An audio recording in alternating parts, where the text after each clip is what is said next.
હર હર મહાદેવ, જય શ્રી કૃષ્ણ, જય માતાજી।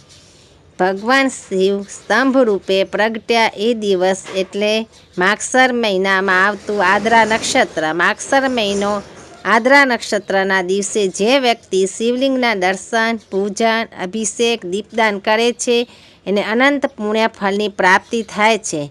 તારીખ 16/12 એમાં પણ સોનામાં સુગંધ સોમવાર સાથે છે। આ દિવસે ઘરમાં, મંદિરમાં શિવપૂજન, અભિષેક, શિવજીના સ્તોત્રમ પાઠ અવશ્ય કરવા જોઈએ। શિવ મંત્રનો જપ કરી શકાય, બીલી વૃક્ષનું પૂજન કરી શકાય। પ્રદક્ષિણાનું વિશેષ મહત્વ છે। આ દિવસે શિવમય બનાવવો જોઈએ। શિવ પુરાણમાં હર હર મહાદેવ। આવનારી તારીખ 16/12/2024ને સોમવારના રોજ માગસર માસનું મા આદ્રા નક્ષત્ર છે। આ ખૂબ જ મહત્વનો દિવસ છે। આ દિવસે ભગવાન શિવ ભગવાન બ્રહ્મા અને વિષ્ણુ સમક્ષ લિંગ સ્વરૂપે પ્રગટ થયા હતા અને એ દિવસે લિંગની સૌપ્રથમ પૂજા ભગવાન બ્રહ્મા વિષ્ણુએ કરી હતી। એ દિવસથી જ ભગવાન શિવના લિંગ સ્વરૂપની પૂજા શરૂ થઈ છે।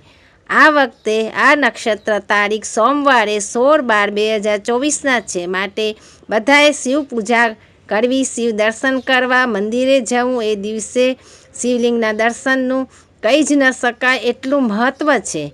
બની શકે તો સમગ્ર શિવ પૂજા અર્ચના કરવી, આરતી કરવી, મહાદેવને પ્રસાદ અર્પણ કરવો અને મંદિરમાં 11, 21, 51 કે 108 દીપ પ્રગટાવવા। અને મંદિરમાં ના જઈ શકો તો પોતાના ઘરે પણ દીપ પ્રગટાવી શકાય છે। આ દિવસે દીપ પ્રગટવાનું પણ ખૂબ જ મહત્ત્વ છે। આ દિવસે શિવલિંગની પૂજા કરવામાં આવે છે। આ દિવસે દીપ પ્રગટાવવાનું ખૂબ જ મહત્ત્વ છે। આ દિવસે શિવલિંગની પૂજા કરવાથી 100 મહાશિવરાત્રિની પૂજાનું ફળ પ્રાપ્ત થાય છે, માટે બધાએ આ દિવસે અવશ્ય શિવ દર્શન પૂજન કરવું અને બધાને આ મા આદ્રા નક્ષત્ર વિશે જાણ કરવી।